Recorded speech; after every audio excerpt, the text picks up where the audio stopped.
If you don't speak up, nothing will change. So remember, even if you don't go work for a vegan organization, just by having your plant-based or vegan lunch or dinner and talking about it to people will in some ways make some sort of change.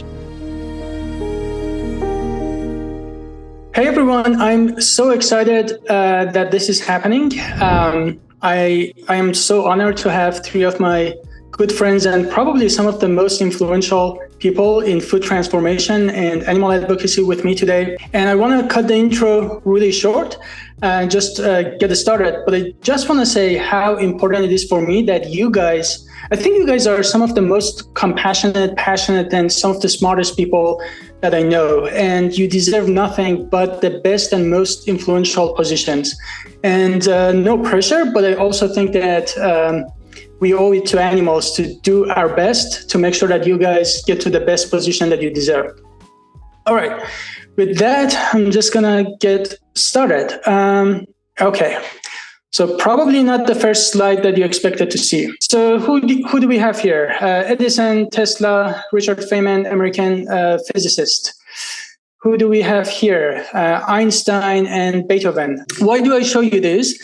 Because I want to ask a question. Do you think Einstein ever needed to take a break from doing math?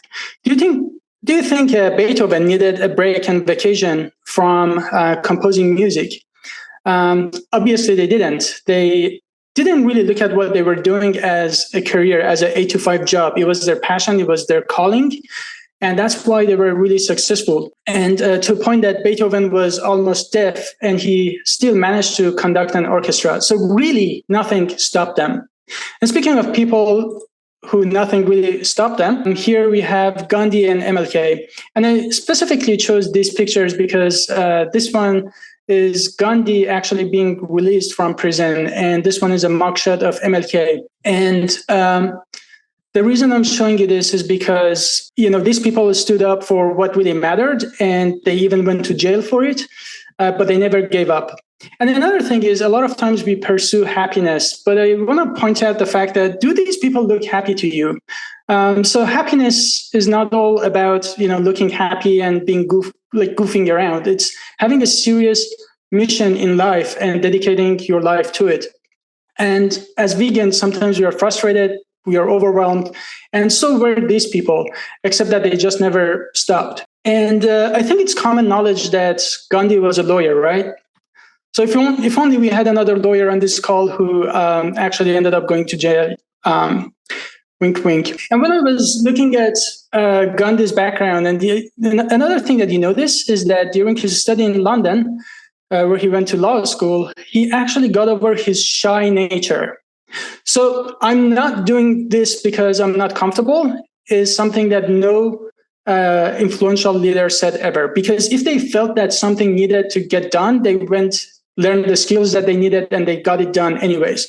So I encourage you to see how a shy person like him goes from being shy to leading an entire nation. Or another example is Philip Wallen. This is a video that you should go and watch.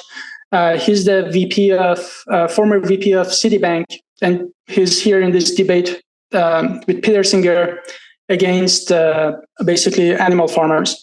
Don't worry about capturing the links. I'm going to forward the presentation to you so you'll have them. But I was interviewing him, and Philip Wallen also said that he is introvert and he's not comfortable doing this sort of debates, but he does it because of the animals. And to just share with you a quick personal story, since I was a kid, I always dreamed that I become an old and grumpy scientist, mixing chemicals and wearing lab coats and everything. And I got to that point, that was my dream and I achieved it.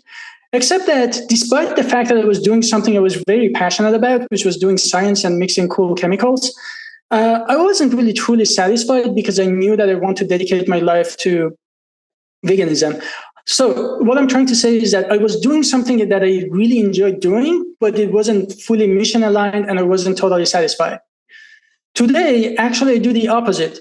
I remember that I decided not to become a professor because I just didn't want to deal with grants.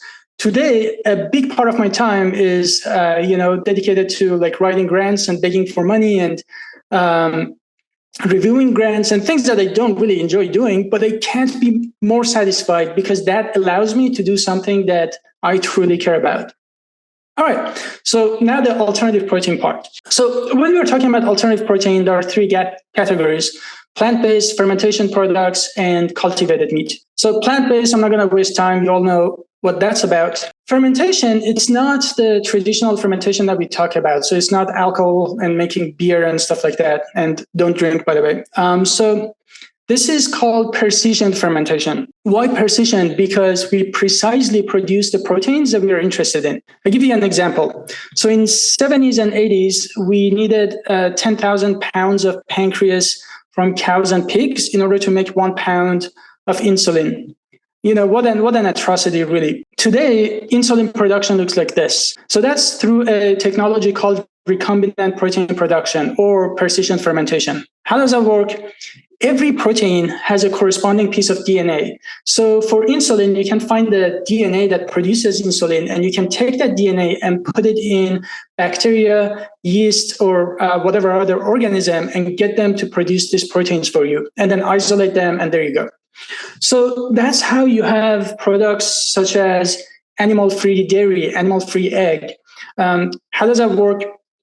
You look at egg and you identify the proteins that give eggs their characteristics, such as being really good at binding, being good at foaming. You know, you identify those proteins, you find the DNA, you put that DNA in bacteria or yeast, and you basically literally produce something that is molecularly identical to egg and dairy, except that it's animal-free. So that's precision fermentation.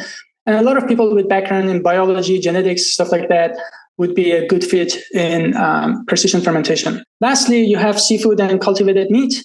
And I guess most people are familiar with it, but just to give a 10-second summary, you basically take stem cells from fish, chicken, pig, cows, and you isolate the cells you're interested in, you put it in cultivators or bioreactors, and you basically grow meat. Before I forget, please call it cultivated meat, not lab-grown meat, because first, it doesn't sound appetizing, and second, it really isn't produced in a lab. It's just produced in factory like any other food. And then you can also have these things called scaffolding. So people with material science would be really good to develop better scaffolds. Scaffolds allow muscle cells or whatever to stick to a surface and grow in certain directions. And that way you can produce the texture that you're interested in. Now, at GFI, we did a research to identify the top skills that are needed today or 5 years from now, and they're not really that different. The most needed areas are food and meat science, process development scientists. So what is process development? I used to be a process development scientist. So basically you focus on scaling up any sort of bioprocess. So how to go from small scale, lab scale stuff to larger scale manufacturing. People with background in engineering would be great for it. So yeah, you have protein science, you have food safety. Food safety, you can actually end up working at USDA or FDA and work on regulatory stuff, which is really important. For cultivated meat specifically, designing better bioreactors or media are very important. For plant-based, improving the texture and protein extrusion are also important. And I can't emphasize how important the policy is, even in all proteins. Just today, I was informed that France is trying to push for a ban for cultivated meat and get the entire European Union on their side.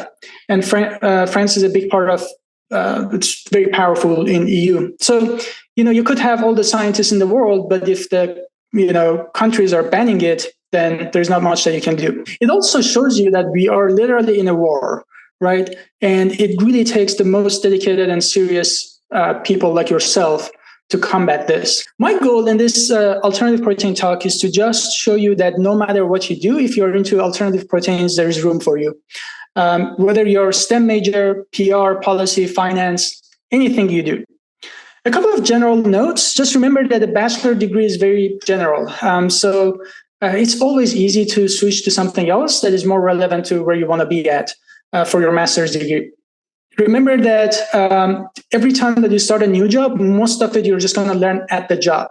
So Don't feel that you are underqualified if your bachelor degree is not super relevant. If you're an engineer or into STEM majors, designing better bioreactors that are cheaper, that are simpler, is one of the best ways to contribute to cultivated meat or alternative proteins. One reason that cultivated meat is expensive is that because we are borrowing technology from pharmaceutical industry and we don't have fit for purpose equipment. So it's really not rocket science. We just have to develop the technology. I know a lot of people are into computer sciences, AI, and machine learning. How could you possibly contribute? Well, you should check out Cultivated Meat Modeling Consortium and recognize that you can work on improving taste and texture of both cultivated meat and plant-based meats, or develop better automation systems. Why does that matter? Because by automating systems, you can actually make both plant-based and cultivated meat a lot cheaper and reduce the risk of errors and contamination. And another cool thing that you can do is by focusing on modeling and simulation. Why does that matter? So when you scale up, there are tons of parameters that you have to optimize. It's virtually impossible to optimize every single parameter experimentally. But having a model allows you to play with the numbers and parameters without actually running the expensive experiments. So it saves a lot of time and money. All right. So, but hey, I study philosophy and human sciences. How can I possibly contribute? Well, think about this. All the amazing things that are happening in New York City, hospitals, public hospitals serving plant-based food by default, or schools having plant-based food for kids. Look at that. 1.1 million school children are having plant-based meals. And the person behind a lot of these initiatives is Rachel on this call. And what was her background? Philosophy. So the point that I'm trying to make is that even with a background in philosophy, you can be one of the most influential people when it comes to food transformation. And you can work on policy, law, lobbying, academia, writing papers, or just start a business. Recognize that job opportunities in both alternative proteins and animal advocacy are limited. So if you are thinking that you graduate and you get a job immediately relevant to this stuff, it could take some time. So don't be disappointed if you can't find a job that is right for you immediately after graduation. Instead, consider working in adjacent industries. So yeah, if it's not alternative proteins, just work in any food company. Go work in pharmaceutical companies and learn those techniques and bring it to the movement. I actually highly encourage everyone to work in industry under serious pressure and really fast paced, because that's how you get real life experience.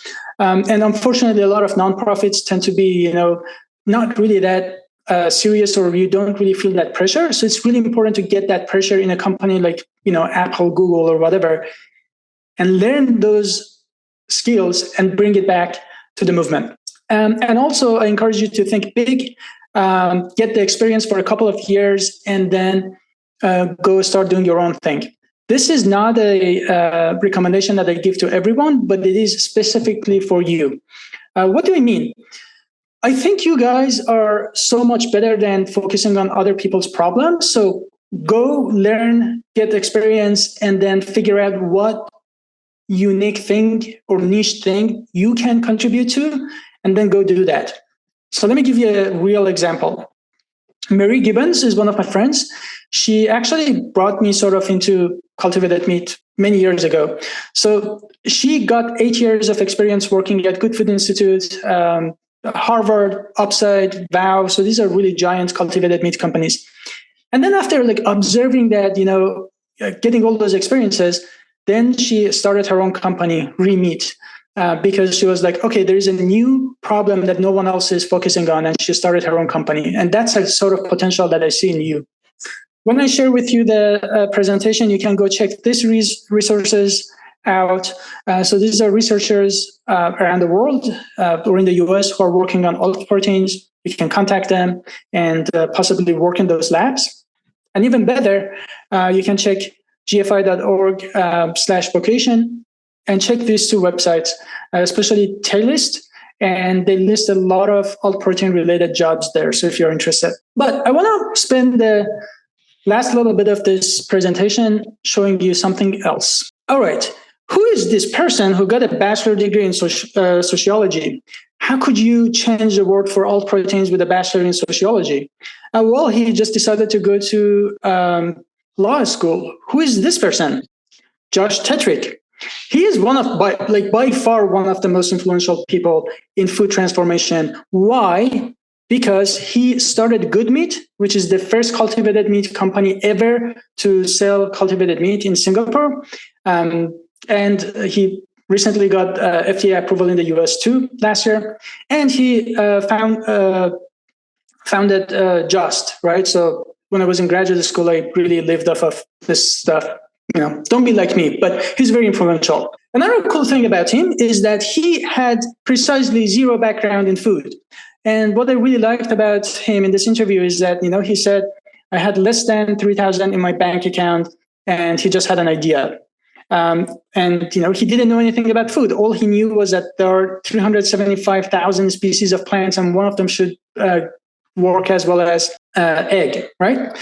So that's that type of thinking that got him where he is today. Recognize that most of these influential people didn't know what they would be doing today. And you guys, you already have a jump start because you're at your 20s and you are already into food transformation and animal rights. So you already have an idea. These people didn't even have an idea back then.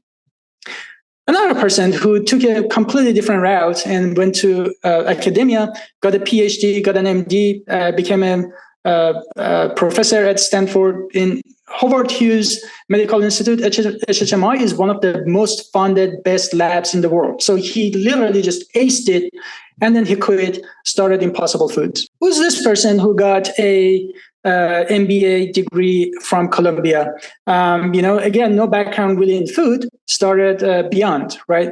Who's this person who went to medical school and become a cardiologist? He's Uma, he started Upside Foods, right? So my point is to just show you how many people from very different backgrounds ended up doing pretty much the same thing, food transformation. All right, another one. This guy got a bachelor degree in economics and religion. How is that relevant to food? Well, what did he end up doing? Got a master's in education and also went to law school. Who is this person? No one but our Bruce Frederick. And who's this person who got a PhD in math? How could you help animals with a PhD in math? That's Alka. She's actually the VP of lab investigations at PETA. And, how is she using her background? Probably she's really good at, analyzing data. And that's how she's contributing to animal rights movement. And what's the connection here between Alka and Bruce? Well, they're married. And look at this picture. This is them, years ago, and it clearly shows you how both of them so deeply cared about animal rights. And today, they do two very different things. One of them is like policy and GFI stuff, and the other one is PETA. Very different things, but it started from the same place. Two more examples: Robbie and Klaus. They started Plant-Based News. Maybe you get into food transformation, but you don't have any background. It's not even about food. It's about generally educating public. And just think about how many millions of people they reached out to by starting Plant-Based News. What did they study?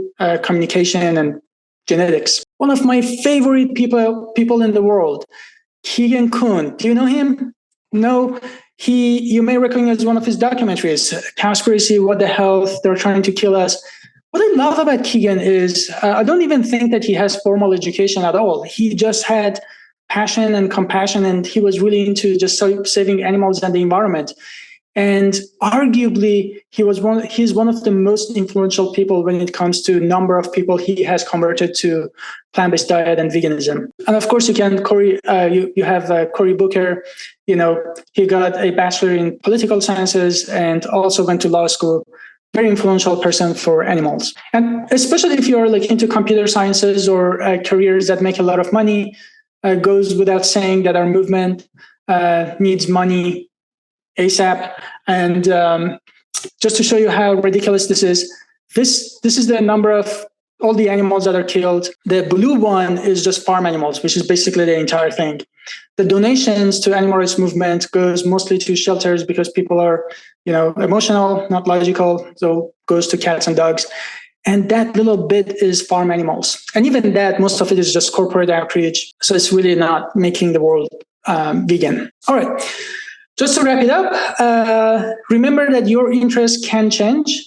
If you focus on just your interests, you may end up like me, working on something that you really like, but the mission is not fully aligned, so you won't be satisfied. So focus on something that needs to be done, and know that if you're good at something, you become interested in it, and vice versa. If you're interested in something, you can go learn the skills and become really good at it. Recognize that none of the people I showed you knew what they would be doing today. So again, I expect nothing less than that from you. Like, you already have a jump start because you know you're vegan and you care about food transformation and alt proteins or whatever already. What all these people really had in common was that they followed their callings. They worked really hard. They didn't really think about this as something that needed work-life balance and mental health and long vacations. It's not an 8 to 5 job for them.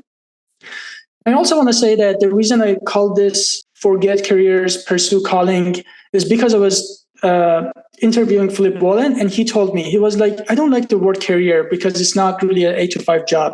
I was like, yep, that's it. So that's how I changed it. And what else? Remember that all you have to do is to make the best decision based on the information available to you today, and just leave room for change, right? So look at the number of people I just showed you who got a bachelor in philosophy or political sciences, ended up getting a law degree or something. And lastly, I want to say that it is okay to not have the right answer. So a lot of people I know that you're in this situation, you don't know what you want to do with your life. It is okay to not have the answer as long as you have the right question.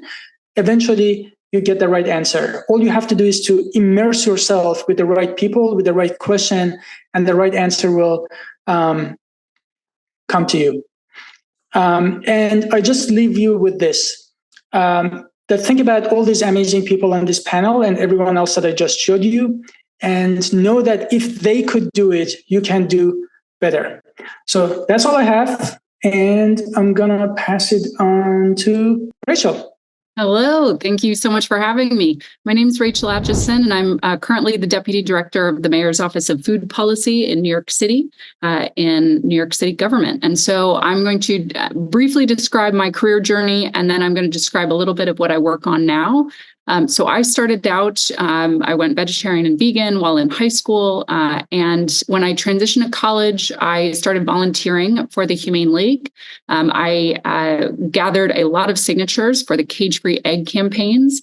And at the time, I was really struggling with that internally because I knew that there was a lot of cruelty in cage-free facilities. But I persisted, and I learned a ton about welfare campaigns. And I learned that it was an effective tactic for me to be using to change my school's cafeteria.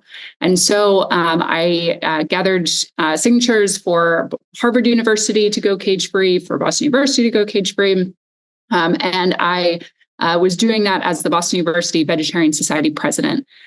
When I transitioned after college, I got a job with the Humane League. I worked for 2 years as their Philadelphia director, and then I transitioned to be their campus outreach director. So I traveled the country giving talks about factory farming on college campuses throughout the U.S. It's one reason why I'm such a fan of ASAP.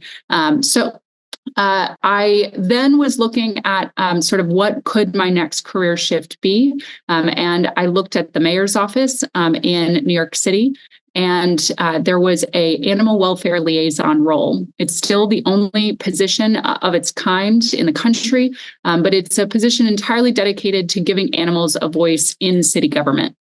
So I was that animal welfare liaison for about 1.5 years. And then I met the then borough president, Eric Adams, and he asked me to join his team to lead his food policy initiatives. He had gone plant-based about 1 year or so prior. And so I transitioned. Then I led his food policy initiatives. We championed for Meatless Mondays in New York City public schools. We championed for a plant-based lifestyle medicine clinic at Bellevue Hospital. And we laid the groundwork for him to then win and become the next mayor of New York. When he became mayor, He hit go to a lot of the campaigns that he had wanted to achieve. And so that is what I will briefly walk you through today. So let's see. Okay. So for those who are interested in government procurement, I'm going to walk you through sort of this good food purchasing policy. So it has 5 tenets: nutrition, animal welfare, sustainability, local economies. And we've actually in New York kind of adapted it so that we have data visualization for sort of every aspect of our food system. And this is something you can go onto our website and view. But just to give you a snapshot, we're spending about $300 million on food every year.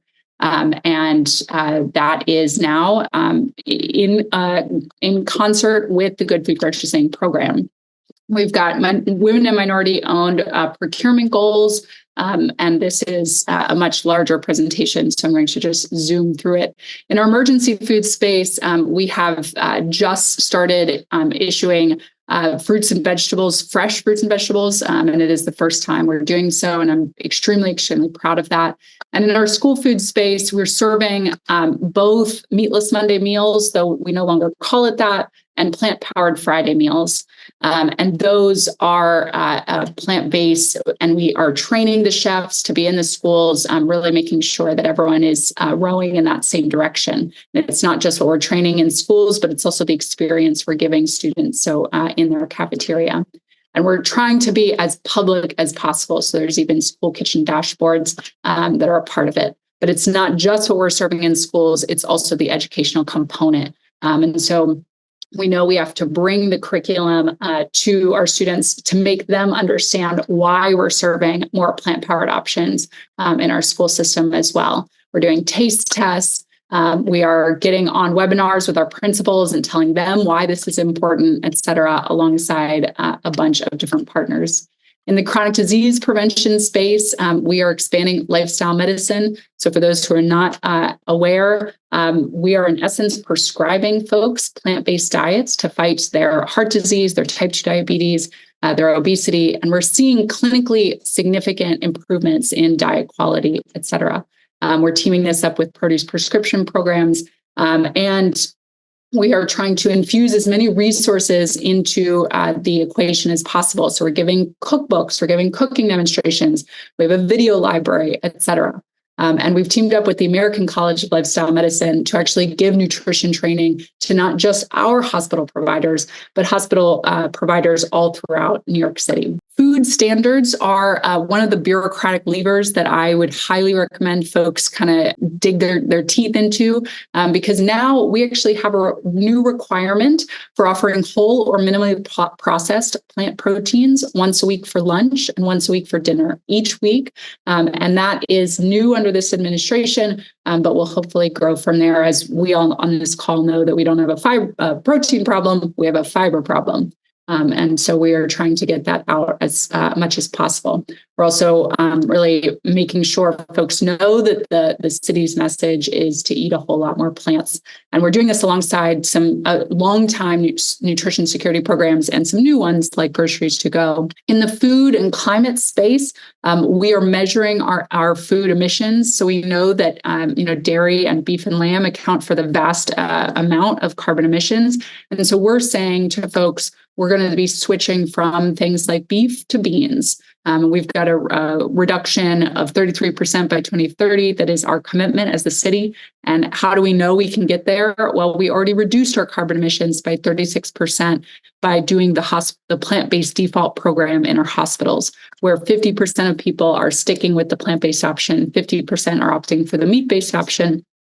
Or reducing our carbon footprint, again, by that 36% number, and actually saving money. So each plant-based meal is saving us 59 cents. And we've actually brought this to the private sector as well. So we're trying to get as many private sector partners to embrace reducing their carbon emissions as well. So with that, I will stop screen sharing and open it up. We have Kim next. Go for it, Kim. Pleasure to be here. Huge Rachel Atcheson fan. Met Dr. Faraz and have been just thrilled to be coming a Johnny come lately to this space. So I've been a lifelong entrepreneur, and as Faraz said, starting in a pressure cooker, I was a buyer for Macy's in Manhattan. Came home, started my first business in my 20s, my second in my 30s. They were all clothing, manufacturing, things that I had done at Macy's. And then my daughter asked me to create a company with her when I was in my late 40s. She was really upset about the chemicals and personal care products for humans and the environment. And we created the safest line of non-toxic, animal-free personal care products on the market. Went direct sales, went to a $60 million run rate in 5 years with 21,000 consultants sharing this message in people's homes, and educated 250,000 Americans every month about the chemicals they were putting on their body and down the drain. She sold it when she was a senior in college. She started with me when she was 15. But we realized we learned this skill set of how to scale a business rapidly that can move the needle on a global issue. So we stepped back and said, okay, we're going to find something else that we're passionate about as a family. And when it comes along, we're going to know what to do. And our son graduated from Dartmouth College in an environmental studies degree and came home and said, if you have a family of means, you have an obligation to invest in climate solutions. And we were like, great. Let's do it. We got into renewable energy, carbon sequestration, battery storage, anything that could remove or prevent global greenhouse gases from entering the atmosphere. And about a year later, he came to us and he said, whoa, hard stop.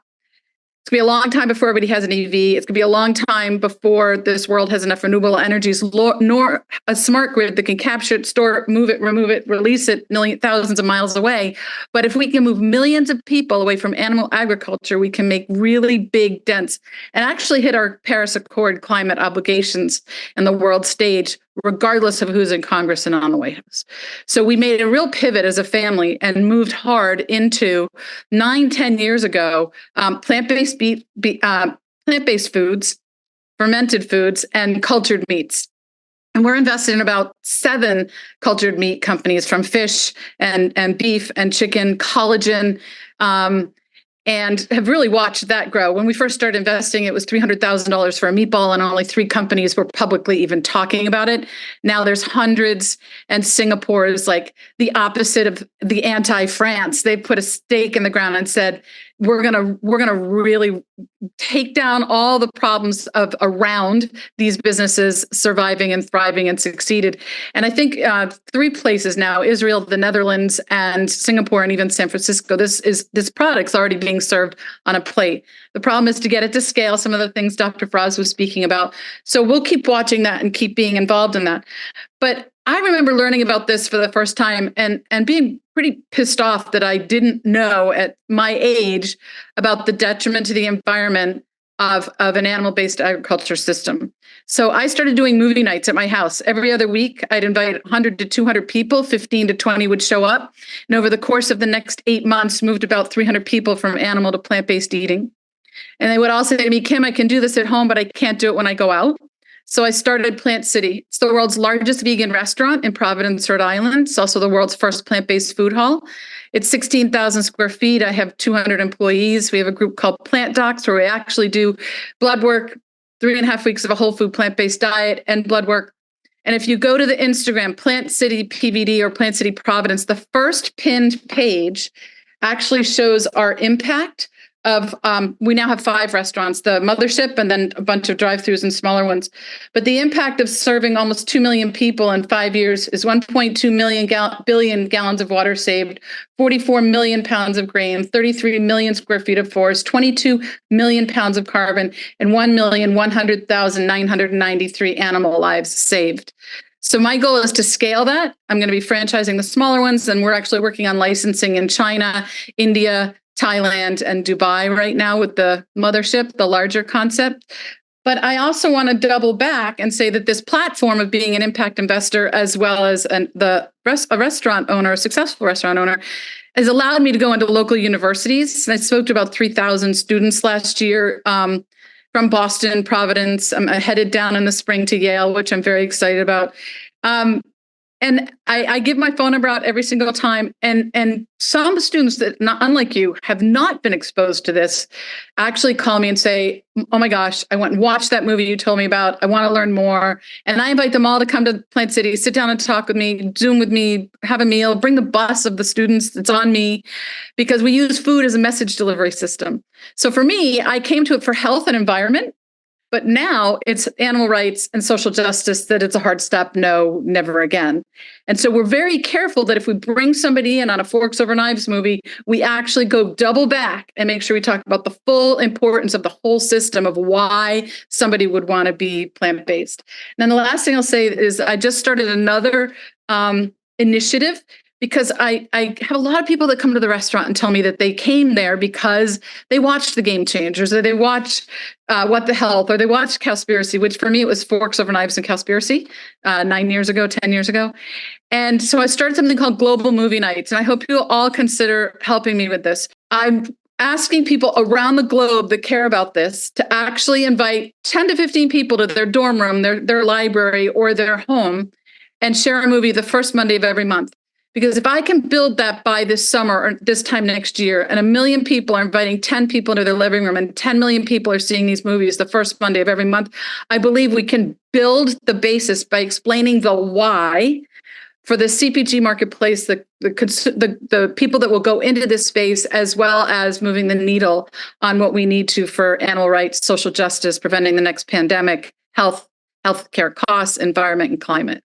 It's basically the Swiss Army knife of solving most of the globe's problems. Awesome. Thanks, Kim. Pleasure. It's just crazy, like how many things you do at the same time, like investing, running a business. 100%.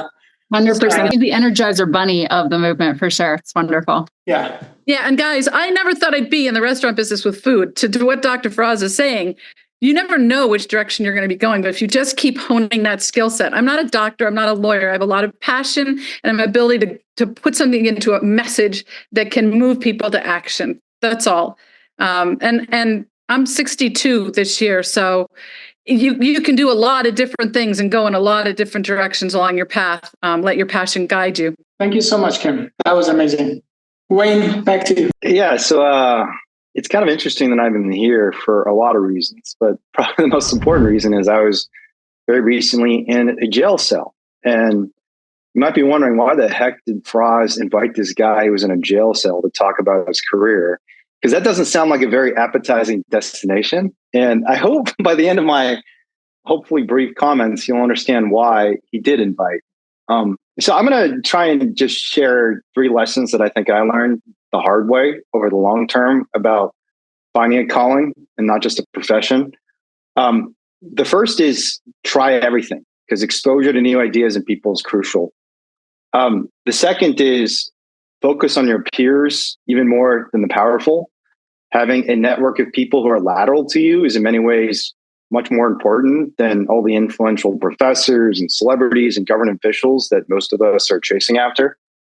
And the third is there's no reward without risk. You got to take risks. And that's one of the reasons why I ended up in jail, because I took some risks. So I'm going to try and defend these 3 points, and I'd be very curious to hear the other panelists' thoughts on these, although I'm honestly hearing some things already from Kim and Rachel and Faraz that echo some of the things that I think I've learned over the last 20 years. But first one is try everything. So for most of my life, I was on a pretty one-track path. My mom is a mathematician. My dad is a molecular biologist. Everybody in my family is an academic. I thought I'm destined to be a professor, and almost certainly a science professor of some sort. And I was a huge rebel in my family because I studied social science instead of real science. I studied economics, and I was doing a PhD. And that was my big rebellious act. I'm not going into physics or chemistry or something like that. I'm going to study economics, but it still involved a lot of math. And so I was still very much doing the sorts of things that my parents were proud of. And then when I was in grad and law school, I met someone who kind of changed everything for me. I was doing a GED PhD program. So it was when I was on leave from my PhD program, I was in law school. And I met someone at the University of Chicago whose name was Josh Schwartz. And at first I thought, this seems like a great kid. He's awesome. He was a little bit older. He was a college student, and I wasn't sure why he was a little bit older. but he was just brilliant. And he actually ended up going off to MIT doing a computer science PhD. So just extremely successful guy. And for the first year or so I met him, I thought, pretty typical smart kid, overachiever at the University of Chicago. And then I found out through a mutual friend that he had served a year in prison. Turns out he had thrown a brick through a window as part of a campaign called SHAC. And it was one of the first animal rights activists, and sadly not the last one, who ended up in prison for his attempts to protest the torture of beagles, primates, and other animals at one of the most notorious animal testing facilities in the world. And my first reaction when I heard this, because I'm a young law student who's trying to become an academic, maybe go to a law school to teach, was I was legit scared to even be in the same room with them at that point. I thought, oh my God, like my world's changed. There's this criminal in my midst. What do I do? Like, on the one hand, I'm a social guy. I like to be friendly. I don't like to think I'm abandoning people. And he was, I wouldn't say a close friend, but a friendly acquaintance. He was part of the Vegan Society. On the other hand, he's a criminal, he's a convicted felon. And I'm scared that somehow I'm going to be tainted by association. And the thing that I learned from Josh is that the experiences he had in jail and the experiences he had doing grassroots activism were probably more important than for me to learn about than anything else I learned in law school and grad school, for two primary reasons. One is, up to that point, as a lawyer and social scientist, I was very kind of ivory tower based. I looked at a lot of data. I looked at things in an abstract way. I didn't have an understanding of how things actually worked in the real world. And one of the things Josh taught me is, no matter how many pieces of paper you've read, no matter how many spreadsheets you've worked on, sometimes you have to just get to the front line to really understand what's going on, right? And he had done that very vividly in terms of the protests and grassroots activism that he had been involved in prior to coming to the University of Chicago. And in particular, one of the things I learned is that at the end of the day, no matter how good your rational arguments are, no matter how solid your logic is, what really sways people and moves people is emotions. And that was very vividly obvious when I saw the movements that he was a part of, what inspired people to join those movements, and what persuaded people to support them. But the other thing that Josh taught me, which I think is in many ways even more important, is that I didn't have to be scared of different pathways in life. I mean, I was so scared when I first met him that I didn't want to be in the same room. And within 5 years of my first meeting Josh, not only did I realize a lot of the pathways he was going down were very interesting and intellectually important for me to learn about, but they were actually my path. They were the path that I needed to take. In 2007, when I was a failing law professor, I was probably the worst hire in Northwestern history. They hired me, and I swear to God, I did not spend a day teaching or doing research in any meaningful way. Like, I was a terrible, I have to be the greatest regret of the dean at Northwestern Law School, because I got hired because I'd already written a paper. And so I'd done something before getting hired by Northwestern. It was a paper called Climate Change in Animals. It was in the University of Pennsylvania Law Review. They hired me on that basis, but I did nothing. Like, I co-taught a couple seminars, was very depressed, realized no one cared about animals. No one wanted to read my paper, and was just really sad and depressed, and realized I was not a very good professor and even worse researcher. And honestly, I was at a point where, sorry if this is triggering for anyone, but I was at a point of risk of serious self-harm. That's because, I mean, you can imagine if you spend your entire life dreaming of one thing and you realize that one thing is not going to happen because you don't have the skills, you don't have the commitment, whatever it is that I didn't have. I just didn't have it. I couldn't commit myself to this, and I couldn't succeed at getting a tenure track job at any law school, much less a law school like Northwestern. I was like in a 1 or 2 year appointment. They're clearly going to kick me out, and it was disastrous. And if I hadn't met Josh and learned, wait, there's this other pathway I can take in life. Even if I failed at everything I thought I was going to do, Josh had done this really interesting activism, got international headlines, and saved a lot of animals by being a part of this grassroots movement. And that led me down the path to where I am today, where for the last 15 years of my life, I've gone into labs, factory farms, slaughterhouses. I've rescued hundreds of animals. We've been in the largest newspapers in the world, the Wall Street Journal, the New York Times. And a lot of the footage we've used has been used in documentaries, outreach to legislators, all sorts of campaigns that have led to real change for animals, including a complete ban on fur in the state of California, which we were heavily involved in. So that wouldn't have happened if I hadn't tried everything. And by try everything, I don't mean just meet people that you don't necessarily see yourself in complete alignment with. I mean, try doing things that are different. Because part of the reason Josh's story ultimately connected with mine was because I didn't just listen to him. I didn't just talk to him, which I did. I got over my fears, but I kept hanging out with him and realized this is the same guy. I mean, just because he did this thing that is very different from my worldview doesn't mean he's a different person. He's still a smart, compassionate person who cares about animals, and I want to be around him. But I also joined him in doing things like protests, and that sent me down the path I'm on today. So second lesson is peers over the powerful. So when I was a young law professor and a law student, a PhD student, I knew tons of very influential people. I mean, I went to college at the University of Chicago, went to MIT for a PhD, went back to the University of Chicago for law school. I mean, my mentor was literally the most cited law professor in the world, Gus Sunstein. Can't even count. I really just can't even remember how many Nobel Prize winners I knew by the time I was 26 years old.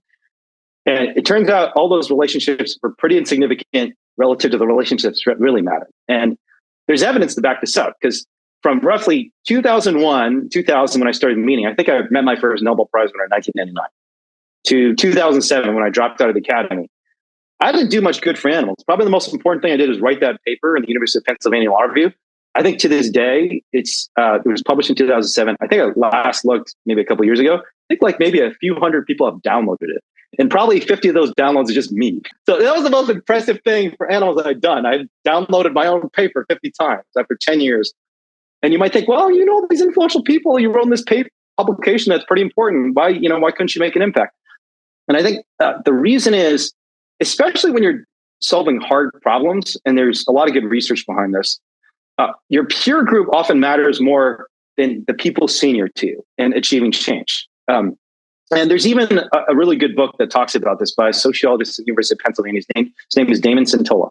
It's called Change, How to Make Big Things Happen. He points out that when you're trying to make hard things happen, it turns out very influential, powerful people have a lot of other people who are trying to tap into their attention and can't dive deep into problems and can't commit a lot of time. So, Rachel's boss, Eric Adams, like, I'm sure it's very, very hard, and she's doing an amazing job, and it's a unique position that's remarkable.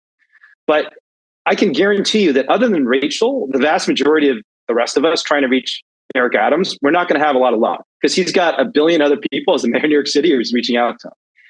And second, as a very influential person, he actually is sort of beholden to his base, right? Even if he wanted to do something completely revolutionary, and he's tried hard and they've achieved a lot. New York probably leading the nation in so many ways in vegan food. But even as someone who's a vegan himself, who's hired Rachel Atcheson, he's got this huge base of support he's beholden to. And that's true of authors, that's true of celebrities, that's true of musicians, that's true of intellectuals, that's true of university professors, that's true of everybody who's influential. You might think they're super influential and you need to change them because they can change all these people. But oftentimes they're sort of trapped by their own audience. And you can read about this in journalism too, that a lot of journalists feel trapped by their audience. They're captured by their own audience. And it turns out your peer group's not like that, because you got a lot of young people who are early in their career. They're just forming the foundations of what they're going to do with their lives. And you can build something new and revolutionary and get a much higher degree of commitment from those people who are earlier in their careers, who are more lateral to you instead of senior to you. And we don't spend nearly enough time focused on that. And so I started focusing a lot more on that based on social scientific research in roughly 2010, 2011. And suddenly I went from being a failed law professor who has maybe a few dozen people read my papers to starting a grassroots network that is read about by millions of people, passing legislation that is groundbreaking, first in Berkeley, San Francisco, and then in California, and mobilizing thousands of people around the world. And that was all on the basis of a network that was more like a fishnet than a hub and spoke. So too often we think social change happens because there's one central person, like a hub and a spoke around them, and we just have to reach that hub. I'm not saying there isn't value to that. By all means, go ahead and try and reach that hub who can reach all those people. But again, the research shows that if you really want to create change, you should be building networks that are more like a fishnet. And let's just say this is a fishnet that saves fish. It's for rescuing fish, not for killing fish, right? Because we all understand how awful fishnets are out there when they're fishing. But these are fishermen to save fish, not hurt fish. And a fishnet is, every node in a fishnet is connected in a lateral way, not with a huge number of connections. And all the different nodes in the network are connected to each other. So again, there's a lot of sociological research and a lot of cool social networks, topology and mathematics that are diving more deeply into this social network theory. But the main point is, don't just think about, the big influential people. Think about having a wide and distributed network of people who can support you in your work. especially early on. Okay, and last thing is no reward without risk.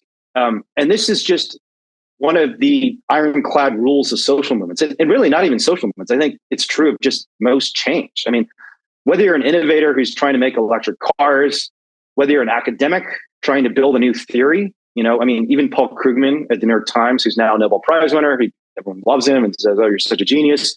He's written about his early career and how everyone thought his work on the economics of geography, and he's actually a great example of also how you have to try everything, because he was an economist who decided, I'm going to study geography. I want to understand what geographers think about. And most economists are like, what are you talking about geography? We study finance and numbers and data sets. What do you need to learn about geography? But he did a lot of really important work in the 80s and 90s in the economics of geography that revolutionized trade theory. But it's because he was willing to take a risk. No one else at the time thought jumping into geography and economics made any sense. They're like, what does geography have to do with economics? But because he was willing to take a risk, there was enormous reward. And that's just true across many different domains. In my life, the biggest risks I've taken 100% are rescuing animals and investigating farms, including in states where ag-gag laws have been passed, these states that have basically prohibited the use of photography and videos to document what happens to animals.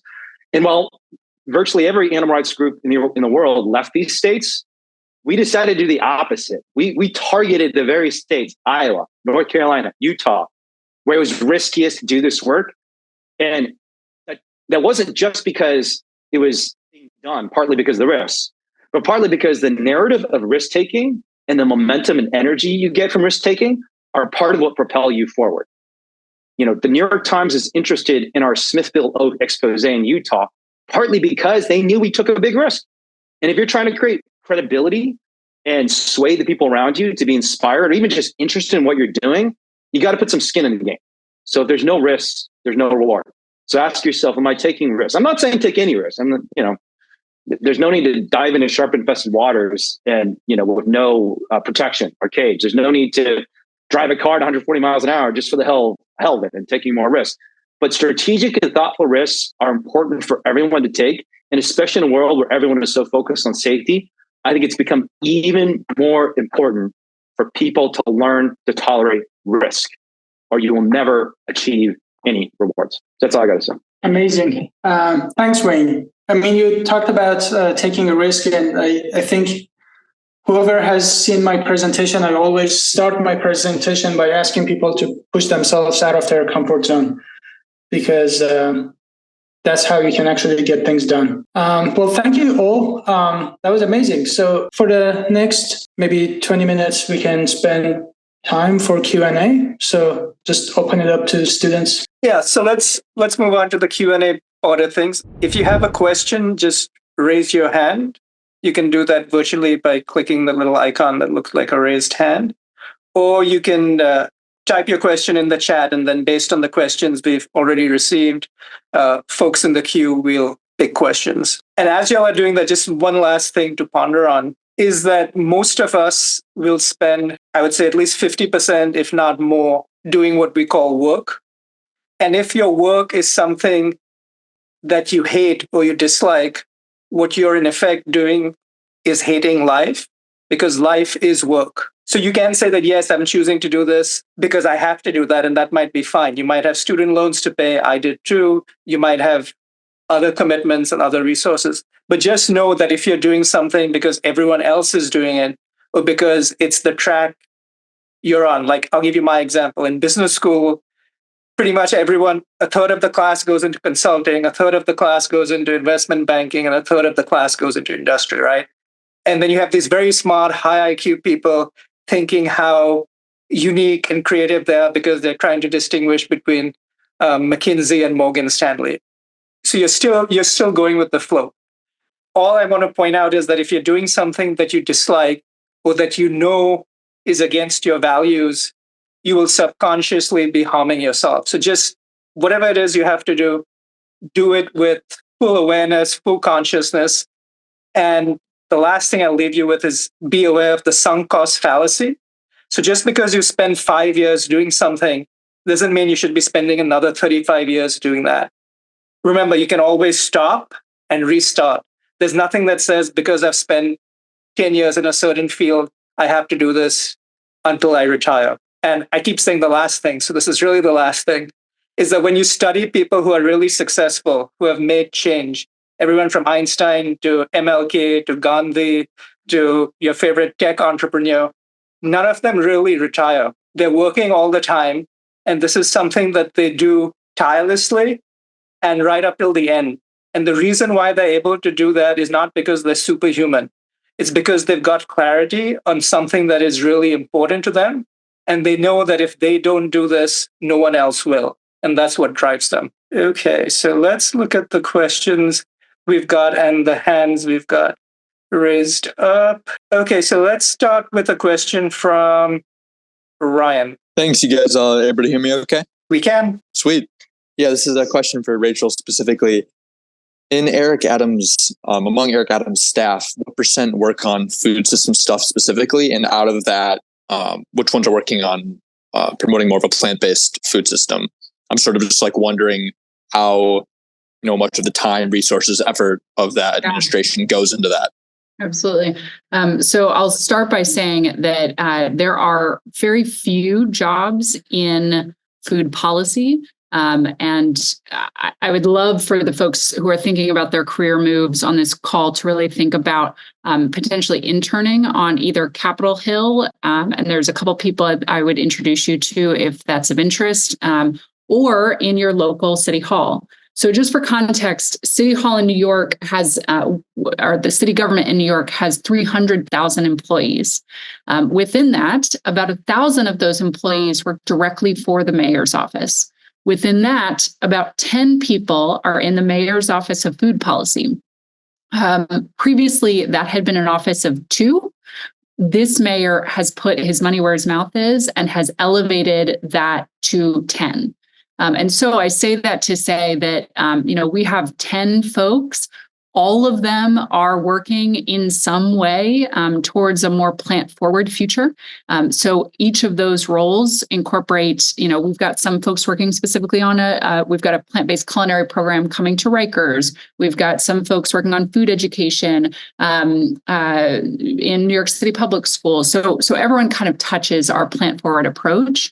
There are probably, I would say, 4 of us are extremely passionate, but I'd say everyone rows in the same direction. And that is under the leadership of the mayor, as well as our executive director, who's doing a wonderful, wonderful job right now. Well, thank you. Let's move on to the next question. Let's go with MJ. Hi, yeah, thanks to all the speakers for really wonderful presentations.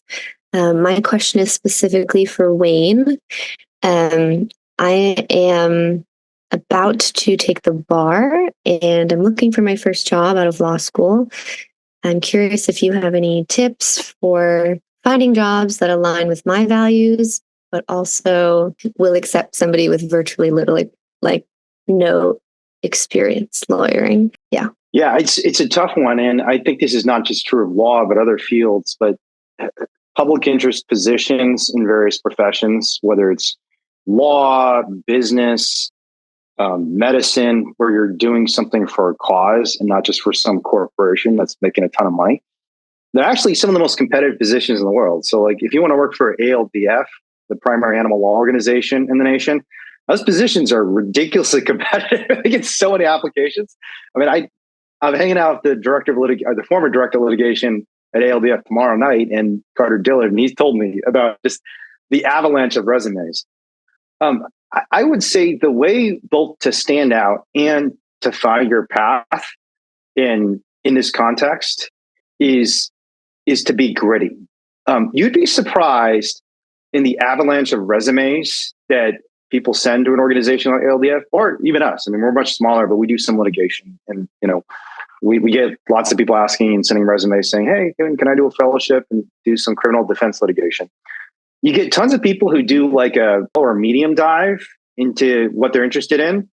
And the people over the long term who really have impacts and who stand out to you as someone who's potentially thinking about hiring or supporting someone, or someone who shows some grit and dive deeper, right? Someone who makes a phone call, follows up with an email. And I think there's something about this social media world. Like, one of the weirdest things to me about people under the age of 30, I don't know if you're under the age of 30, I'm sorry if you aren't, and that's a bad point to make. I mean, I'm terrible at guessing people's ages. So if you're 50 and you look 30, I'm sorry. But one of the weird things to me about people under the age of 30, for example, is they don't make phone calls anymore.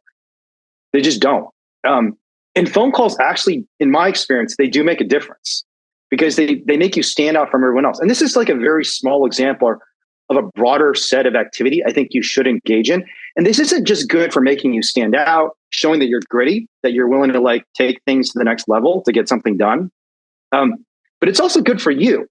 Because when you dive a little deeper into something, you end up understanding it more. So for example, no matter how many times you look at the ALDF website, it's going to be different than if you make a phone call and you pick up and one of the lawyers just gives you 15 minutes of their time.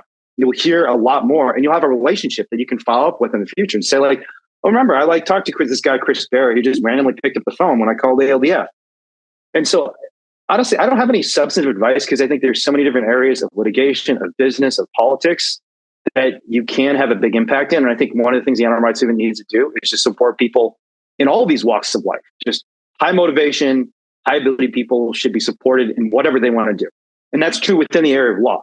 Like you could be a dynamite transactional attorney who is helping companies like Just with mergers and acquisitions. You might think, wow, how can an M&A attorney have a big impact on animals? You could, because M&A attorneys are really expensive and hard to find. And you could be like the world's best M&A attorney and decide, no, I'm just going to do pro bono work for animals, or even I'll do 50% of my time or 20% of my time on pro bono work for animals and animal rights organizations or companies that are selling vegan food and have a huge impact. But to figure out how you can stand out, I just dive a little deeper. And Wayne, to echo kind of what you're saying, there are other kind of not very obvious jobs within like the field that I'd recommend. So for instance, working and interning in the law department and asking, hey, do you have a specific, food policy or animal policy or environmental policy division that you could assist with? So for instance, working in the state ag and markets or working again at USDA, FDA, EPA, there's a range of opportunities that if are not sort of the most obvious ones and might not be on, for instance, impactfulanimalcareers.com or .org, but are incredibly impactful, but they're a little off the beaten path, and would definitely encourage everyone here to look off the beaten path because, as Wayne was saying, the jobs at ALDF are extremely competitive. And when you look at replaceability, the next person to get that job that's not you, he's probably going to have around the same level of passion that you do, versus if you look in the USDA or FDA and see, okay, the next lawyer who's going to be applying for this job does really not have an animal lens to their work. And so replaceability is something I think about a lot. I just want to add to the great information that you were just given by Rachel and Wayne. I spend a lot of time with students asking the same question. And I always recommend to them, camp your ass out at Career Services and talk to them about who do they know from your university that is in this space, because that is a warm phone call. There isn't anybody who won't pick up the phone and speak with you if they're from your alma mater, unless they're just a jerk and you don't want to speak to them anyway. So use that warm call while you're still in university, because this gets a lot harder when you're out and you're not connected to school. And another thing, I was working with a girl at Brown who wanted to be in sustainability. And I'm like, well, let's just look up LinkedIn, Brown University, sustainability. It just was pages and pages and pages of people. Again, a warm call. Nobody's going to turn you down from your alma mater unless you just don't want to talk to them. So take advantage of that before you're off campus. And I just want to echo Kim and Rachel in regard to Kim. I don't know if you agree with this, Kim, but make it a call if you can. Don't just text people. Don't just email people. Like form relationships with people. That's really, really important over the long term. And I think all of us are really talking a lot about networks. And I think all of us, whether it's Kim on LinkedIn, Wayne, I've been following his stuff for so long. We have a social media presence, and we have, other sorts of, whether it's phone calls or whether it's this, that, or the other, we're pretty accessible. And I think that's one, piece of the movement that I forget who said it, but people are willing to kind of sit down and brainstorm. It might not be for an hour, but I'm sure, folks are willing to give you their time to just touch base about what your sort of aspirations are. And I think that's really something to utilize. Yeah. I'll jump in and add a few more things. So I absolutely echo Wayne that even if you start off with social media or email, your goal should be to get the person on the phone or a 15-minute meeting in his or her office or at a Starbucks or something. You don't want to do this electronically because I'm not really important and I still get over 100 emails every day. Someone who's very important is getting much more, and most likely they're going to get filtered by someone else. So if you use the words like your alma mater or some sort of connection, if you can get that person interested in wanting to meet you, you've already won. And remember, the goal is to convert anything you start into a face-to-face or at least a voice call. Second, what I'd point out is just be relentless. So yeah, I have people reach out to me and I'll be very honest. I will sometimes wait to see if they follow up with me. And when I had a social media guy, when I used to run my business about 6 years ago, and I ignored his first email because I was too busy. And the second one, he sent again with an update. I never asked for it. He sent me an update. I ignored that. And then when the time came for me, when I needed a social media manager, he was number one on the list. And he still reminds me that, yeah, you ignored 3 of my emails, but we work very well together. So I guess what I'm pointing out is that you have to be relentless and not take things personally. So, hey, I found this article and I just thought I'd send it your way because you are interested in X. Or you can use tactics like, hey, I know you're really busy, but I'd love to meet for 10 minutes. Just be relentless, and the right person will recognize your relentlessness and will reach out back to you. And to that, and make it easy. So make it very easy to have people help you because that will just make it go from you. And that usually means no more than 2 paragraphs to a very busy person with a very good subject line that will get their attention. Because remember, everyone is attention starved and you've got to stand out. What other questions do we have? I just wanted to add very quick. Remember when I said, even if you don't find the exact position that you're interested in, you can always look into like adjacent fields. And what Rachel said, look at FDA and USDA, these governmental positions. I can't emphasize how important it is. Just today at GFI, we were talking about why cultivated meat regulatory pathway is sort of slowing down because people in FDA and USDA, they just like the turnover rate is really high. New people come, they are not interested in. So just having one interested person in government, I can't emphasize how important it is. And another example, one of my friends works at EPA, and his background was mechanical engineering. But he became an environmental scientist. He works at EPA, and this person has done more for the movement than like anyone else. And he's probably the biggest advocate of what we speak about inside the government. And the amount of impact this one man has with a background completely unrelated to environment, it's just crazy how much impact you can have. And then lastly, again, like Rachel was talking about building that network, that all you have to do is to like immerse yourself with like-minded people. Go to the conferences. Go to there are a bunch of animal rights related law conferences. Go to those places. Talk to people, and it would be impossible not to find the right opportunity. So I'm going to ask a question to the panel, and then we'll take Ryan's question. So I'm sure a lot of the students on this panel would love to work for Wayne and Kim and Rachel and Faraz. So I'm going to flip this around and say, when you're hiring, what are the top 3 qualities you're looking for when you decide either to interview someone or to hire someone? Yeah, I'll start. So I recently hired for a strategic partnerships advisor, and we had the job posted for about a month, and about 80 people applied for one role. What I was looking for, one was not a like ChatGPT cover letter. I was looking for like, what will I be able to do on day one that the competition would not. And I had several applicants that really fit that of, the day I hire them, they'll be able to hit the ground running. They come in with a network. They come in with knowledge and, passion for this space. And I'm looking for passion because while while I don't agree with Faraz's statement about work-life balance, because I do agree that, I have weekends. There were parts in my career where I did not have weekends. And I think that it's all about kind of trying to figure out where the right balance is. And at the beginning of your career, you should be willing to work a lot more than, when you are 20 years into your career. But that is to say for us that we'll agree to disagree on the work-life balance for the minute. But what I'm looking for is passion, determined, is ready to hit the ground running, and really has that network. So there's not really, for my role, there is not a specific degree that will really stand out.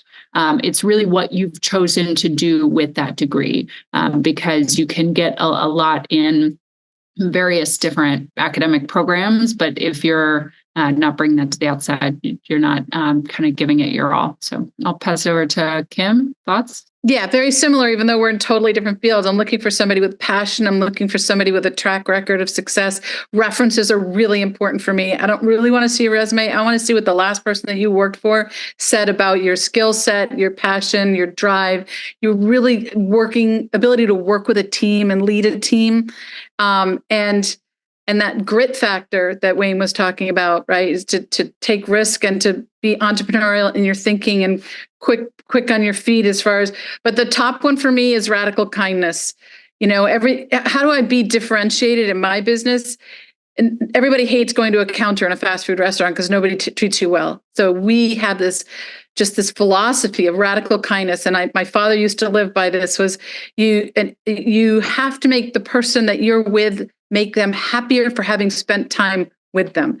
Because what's going to make us unique and special is the experience. So that would be in any office environment, right? You just want people who are going to be a part of the team, but easy to work with and kind, because life is hard enough as it is. You don't need to be adding these problems into your flywheel. Dr. Faraz, what do you look for when you hire? Okay, just a quick clarify on the work-life balance. Definitely take time to. Just want to be clear. I don't say don't take time to go to the gym. Make sure that you eat well, you sleep well, and take care of yourself. Just want to be really clear. That's not what I mean. Like I said, I guess get a career like Beethoven. Beethoven. I bet he didn't need a two months vacation to not compose because it was so natural to him. To me, passion is probably one of the most important things. And a lot of times it come across, definitely not through ChatGPT, but when people share a personal story and tell me that, I became vegan after watching this, and after that, it's just the biggest thing in my life. That's all I want to hear. Something like Wayne and Darius mentioned, how many times they follow up is really important. Just today, I hired someone because he applied through the website. He messaged me on LinkedIn. His girlfriend messaged me, and I interviewed him, and there were virtually zero red flags. And one of the red flags for me is, for instance, when somebody has a typo. Typos are generally okay, but if you're applying for a job, that really tells me that if you are misspelling something and it's a very quick and dirty email, I'm like, this person didn't even take enough time to. And more than that, it also shows how organized one person is. So definitely when you apply for jobs, make sure you're not having typos and stuff like that. Share personal stories. I think one feedback that I always get for my speaking things is just people like it because I share personal stories. I do look at social media of people to judge how important the cause they're telling me is for them. I get that some people don't mix up, personal life or whatever, but I have an idea, I might be wrong, but if you care so much about something, it should show up in your, personal life, unless, you're into politics or you have very good reasons that you're keeping it separate, which I can understand, but that's some factor that I might think about. But yeah, and then experience. It's sort of important, but it comes last compared to the other things, because sometimes experience, you can teach people, how to do things, but you can't teach people, to be passionate about something. And so I know it's a very hard case, but I'd love to hire somebody who works like myself, like doesn't think about this is an 8 to 5 job. I would love to pay people enough so they don't have to think about financial issues. But then when they're hired, it's not like weekend or they're available all the time. Not because they feel pressure, just because they want to do it, just like myself. They feel that urgency. So I guess that's it. They feel that urgency. That's really important to me. Yeah. And I'm going to add two things to that. First is your degree. So when you're in college or just out of college, you think your degree and your GPA matters a lot. I'm going to invite you to consider that it does not. And I know in my experience, I rarely look at the degree. And in the last team I hired, there was a woman who was not only a pilot, she used to train pilots. There was a aerospace mechanical engineer who worked at Boeing. There was one guy who did not complete college, and there was one MBA. So it's a very mixed crowd, and none of their degrees really mattered. It was what they could do, how passionate they were, and would they work out of a sense of urgency. And then the second thing I want to address is Rachel's work-life balance. And I'll just give you my personal anecdote. So if this is what Rachel's advocating, I'm all for it. So Faraz and I were in New York City. We reached out to Rachel saying, hey, can we meet you? We offered at evening time. Rachel replied saying, let's meet at 8 o'clock on Sunday at this coffee shop. I have an appointment at the mayor's house, so we'll walk and talk. So we walked and had a walking meeting. And then in the mayor's house, she had to go out with Mayor Adams on Sunday. So if this is Rachel's work-life balance, I think we're all in alignment. The work-life balance, it's an interesting moment in time, because I've seen situations happen where the generation that is entering the workforce now is really expecting to work only 35 or 40 hours. And that's like a full stop for them. And I think that is the extreme of work-life balance, where you are, it's 5 o'clock and I'm clocked out 100%. I'd say the other extreme is how, Faraz, you insinuated it at the top of the call of you are working 14 hours a day, 7 days a week. And I'd say real work-life balance is in between that. It's knowing that some days you're going to have to put in a little extra grit.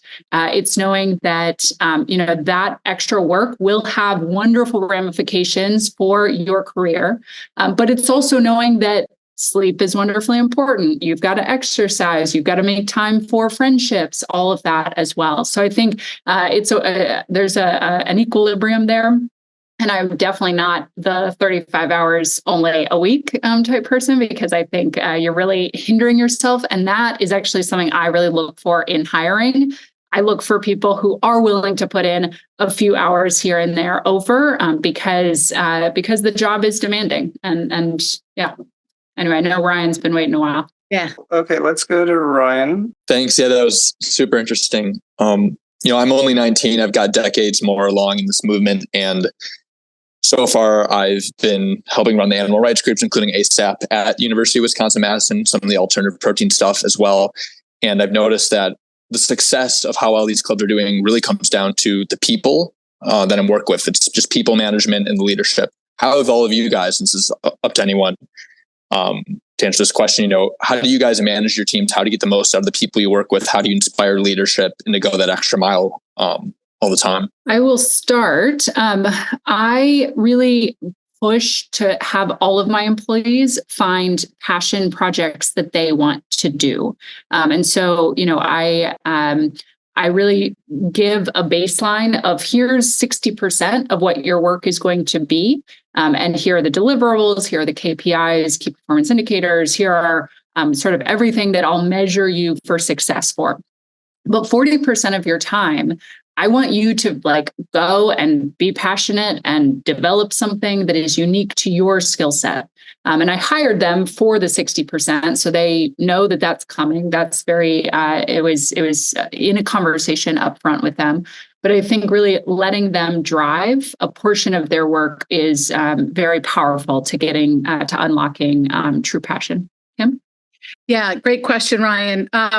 Really important, exactly what Rachel said. However, one of the things that I would add to that is when people have success at something that you've given them a job, or they even came to you and said, I think we need to do this and this. I'm like, great idea. You run with it, just pass it off to them. And then when it's successful, praise well. People will go through hoops of fire to be praised, to be recognized, to be appreciated for the job that they did.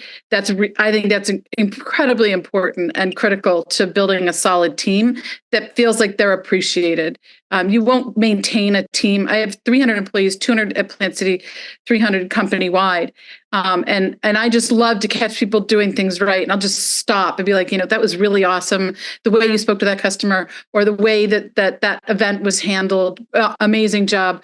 And one thing I will say, Brian, within your group, when I first started working with Brown 4 years ago, there wasn't really even a solid group, and they didn't even know what alt proteins were. And I spoke at an alt protein panel maybe in November. There were 110 people. Every single seat in the auditorium was filled.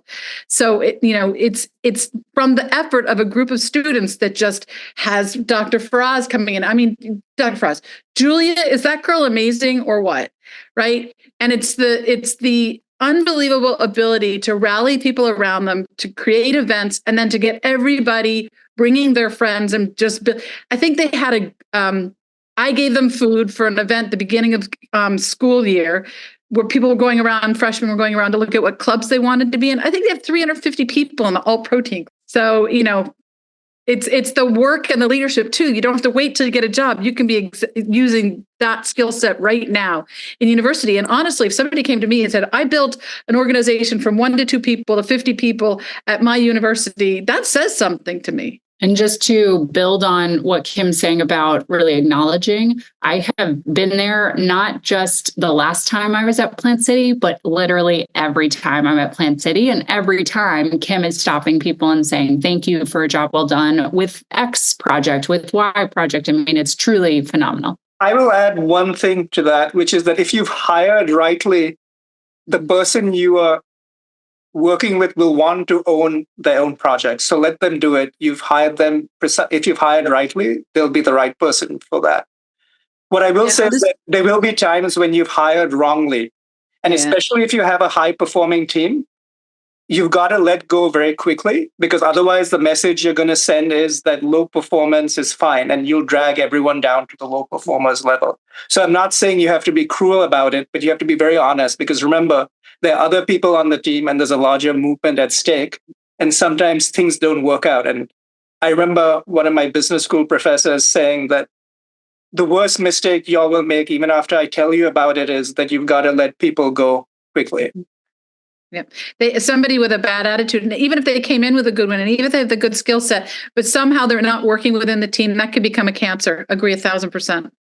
So we've got one question. Sorry, we've got one last question from Joey, and we're at time. But sorry, Faraz, go on. Yeah, something I really like is when people are completely drama-free and focused on the mission, and they have the sense of urgency.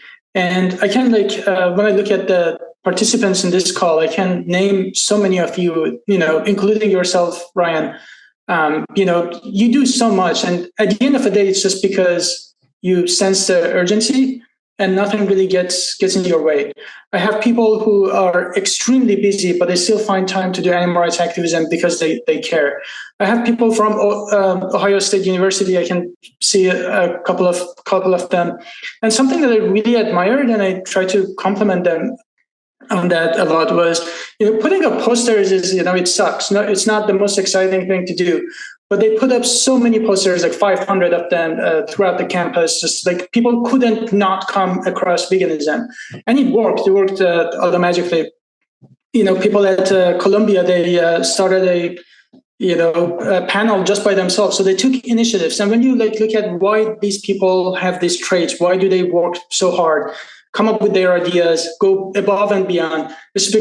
Honestly, I think, you can tell me, but I think it's just because you guys understand that urgency and you're drama-free. You're focused on the mission and nothing gets in your way. Speaking of OSU, Joey. Yeah, let's go. And I'll just point out one other thing. So on this call, so this is a career panel, and I'm just pointing this out so that's something to consider when you'll have career panels elsewhere and when you're on Zoom calls elsewhere, there were very few people who had their video on.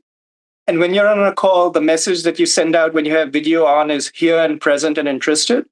And when you have video off, the message that you're sending is I'm most likely multitasking. So I've done that as well. I just want to point this out since this is specifically about careers, making good impressions and making sure you're the person who's going to get hired. So let's go with Joey, who had video on throughout the call. So it seems like you all agree that like passion is really important for the movement in general and getting like influential positions. So I'm wondering if you think it's a good strategy to spend time trying to create passion in people who don't already have it, or if it's kind of a waste of time and just focus on people who already have that kind of passion. For anybody who doesn't think can answer that. You can't push a rope. You can offer it, right? But if they don't take it, I wouldn't spend a lot of time. Right. A lot of people will ask me about plant-based diets, and I won't even meet with them until they watch a movie. Hey, watch Forks Over Knives. Get in touch with me if you're still interested. Let's get together for coffee. So maybe you find a way to offer them one step, just a little step that they have to do to show you that they're invested in it, and then give them your time to try to nurture that passion. But if somebody says they're passionate and they're not willing to do that one thing that you think might show that they are, next. Yeah, I'd echo Kim's sentiment there. I think that you also have to look at kind of what could someone's passion be. Maybe it's not animal protection, but maybe it's environmental sustainability. Maybe it's lifestyle medicine and nutrition. And so finding out like what is that passion point for them. Everyone's passionate about something. Trying to fit that into, some part of this movement is something I'd recommend. Yeah, I'll ask you a question, Joey. So if you're thirsty, can I drink water for you? I don't think so. No. Yeah. So that's the answer. So you can find. So as a manager, I think it behooves you to find out what motivates the folks who work for you. So different people will definitely be motivated by different things. Someone wants a lot of praise. Someone wants a special project. Someone wants to work with X. Someone interacts in a certain way. So yes, definitely use those tactics, and those will be individualized and customized. But on the whole, if someone doesn't have passion or interest, in my experience, it's virtually impossible teaching that person that. You can teach someone who's, in my experience, you can teach someone who comes across as very harsh and mean how to be more empathetic and how to read people. But two things that I found that you can't teach people is one, to have passion, and two, attention to detail. But mostly everything else can be trained, and that's just my experience. So with that, we're at time. Sorry, Faraz. No, I would just say, and when someone is passionate about something, it's generally obvious, and I think, and vice versa, when someone is closed-minded, so a lot of our students get into like 2-hour-long philosophical conversations, and I can say from the body language that this person is not ready to hear what you're trying to say. And when somebody is ready, they change. So I think we always have a group of people who just don't even have the information to be passionate about something. So our job is to give them the information they need. And sometimes you even have vegans who know the information but are not yet inspired. And if I could just tell you the number of, wow, we have Dr. Williams here. We have Dr. Kim. What a treat under this Rose. Who's Rose? So yeah, I just walked in from work and Rose was on this call. I saw Rachel and then everybody had to say hi. So I didn't really want to, just so interested in what you're doing. And we have so many aspects. The ones that I'm really concerned about now are physicians and hospitals, and anything that you guys can do to help me, I would just love to try to get the word around. If we don't solve that, it's going to be hard to solve the rest of the population. Dr. Williams, Kim Anderson here. I own Plant City in Providence, but we have a plant docs program, and we had Dr. Clapper in, and we brought him over to Rhode Island Brown Medical School, and we brought him up to Brown undergrad.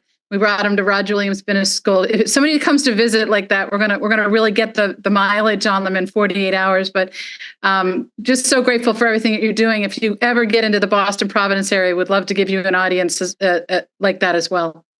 great. I gave grand rounds, but it must have been 5 years ago. But it was cardiology grand rounds. And, how much traction are we really getting in our audience, despite the massive amount of literature that we have supporting what it is that we're trying to do? It's a tough, but I'm not going to get discouraged when I see faces and people like you all. It's really inspiring. So thanks. Pleasure. You're a rock star. Yeah. All right, Rose, you take over. Thank you, Rose. Enjoy. Rachel, do you want to share with everyone who that is in case they don't know? Yeah. So for those who don't know who the rock star of Dr. Kim Williams is, my own little bit is that he wrote the foreword to the mayor's book, Healthy at Last. But he is known across the world as being a cardiologist who has prevented and reversed a lot of heart disease, and has, I forget if it was like 15 or 20, vegans on staff who are really doing wonderful plant-based nutrition work at Rush Medical outside of Chicago. So, yeah. Wasn't he head of the American Medical Association or the American Cardiac Association? Like he has a bit. This doesn't surprise me. Yeah.